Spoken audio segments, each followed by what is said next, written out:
O assunto do Bom Dia agora é saúde. Recentemente, a cantora Lesha e a atriz Cleo Pires descobriram o mesmo problema de saúde, a tiroidite de Hashimoto, que é um tipo de doença autoimune. Paulo Ricardo Sobral está com uma médica e vai contar um pouco mais para a gente entender o que é essa doença, o que ela pode fazer com as pessoas que a têm. Sobral, explica tudo para a gente com a médica. Bom dia para você, boa quarta.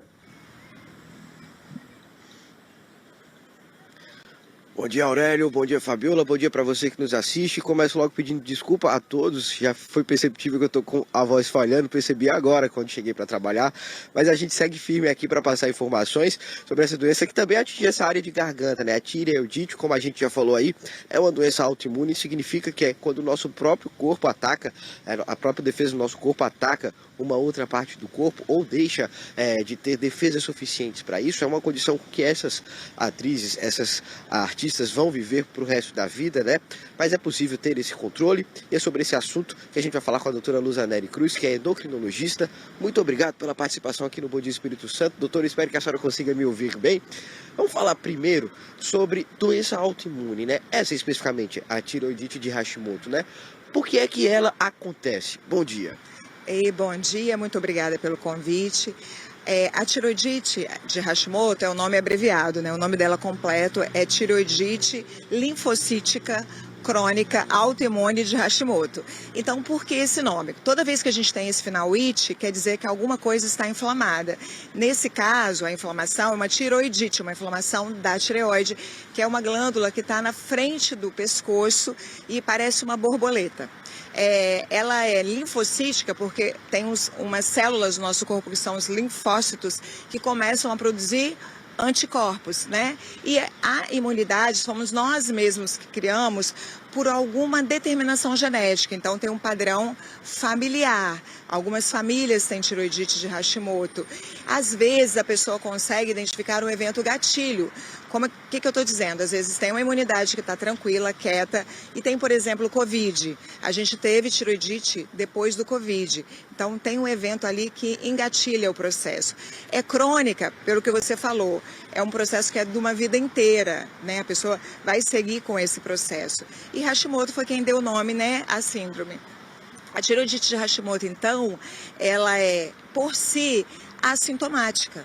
A pessoa pode, algum exame geral, ela pode descobrir, mas ela só vai dar sintomas se ela evoluir para uma doença chamada hipotireoidismo.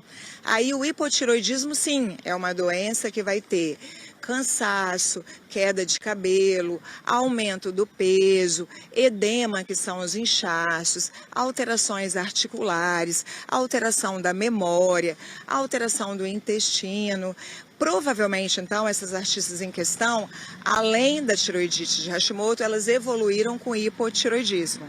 Era essa a minha dúvida, doutora. No caso, como a gente fala que é uma doença crônica, que elas vão viver com essa condição para sempre. A cada marco de crescimento, um cuidado renovado. Hospital Materno Infantil Unimed Sul Capixaba. 30 anos de amor a... Pensou em tintas? Timbol Tintas. O poder das cores. Elas vão precisar tomar algum tipo de medicação, fazer algum tipo de tratamento para essa convivência ou só se desenvolver o hipotireoidismo, esses outros sintomas que acontecem justamente com ele? Então, existem duas situações que a gente trata a tireoidite de Hashimoto. Quando ela evolui para o hipotireoidismo, e aí tratar vai mudar demais a vida da pessoa, melhora muito a qualidade de vida. E uma outra situação é em grávidas, independente de evoluir para o hipotireoidismo ou não. Por quê? Porque a ciência provou que esses anticorpos na gravidez podem levar a trabalho de parto prematuro e podem levar até perda fetal. Então, independente do status da tireoide, como a gente sabe se a tireoide está funcionando bem ou não? Através de um exame chamado TSH e T4 livre. Como que a gente sabe se a gente tem tireoidite de Hashimoto ou não? Através de um exame chamado anti-TPO e anti-tireoglobulina. Então, mesmo que o TSH e o T4 livres sejam normais, então eu não tenho o hipotireoidismo, mas se eu estou grávida e eu tenho o TPO alto e a tireoglobulina alta, eu vou tratar pelo risco da perda fetal. Doutora, sempre que a gente fala sobre alguma doença, principalmente uma doença que é nova, que não é muito conhecida, a gente tem um compromisso aqui no Bom Dia Espírito Santo, né, que é um jornal de serviço, falar onde as pessoas conseguem esse diagnóstico. Por exemplo, todos esses exames que a senhora falou de diagnóstico, eles são oferecidos pela rede pública. Uma pessoa, ao ter, de repente, um sintoma como esse e ir numa unidade básica de saúde, ela consegue ser encaminhada para esses exames?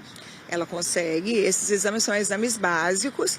A pessoa vai, por exemplo, ao médico de família e se queixa, olha, eu tenho me sentindo muito cansado, gostaria de avaliar minha tireoide, consegue pedir todos esses 4 exames básicos da avaliação que eu falei, que é o TSH, o T4 livre, o anti-TPO, o anti-tiroglobulina e até mesmo o ultrassom, porque às vezes a gente palpando a tireoide pode ver irregularidade, tem vezes porque a tireoidite pode levar a nódulo de tireoide.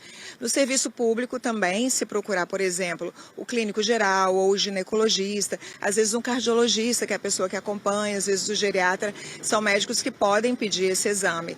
E, principalmente, as grávidas, esses exames entraram agora, né, quando você vai fazer um pré-natal, de pouco tempo para cá, não é uma prática antiga, é uma prática recente, esses exames entraram para triagens de grávidas, tanto no serviço público quanto no serviço particular.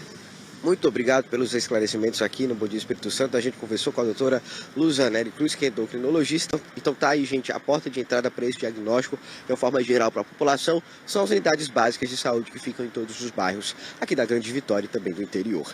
Eu volto com vocês aí no estúdio. Muito obrigado, Paulo Ricardo Sobral, pelas informações, também a médica pelos esclarecimentos dessa condição de saúde aí que tem surgido e ficado cada vez mais em voga. A inflamação da tireoide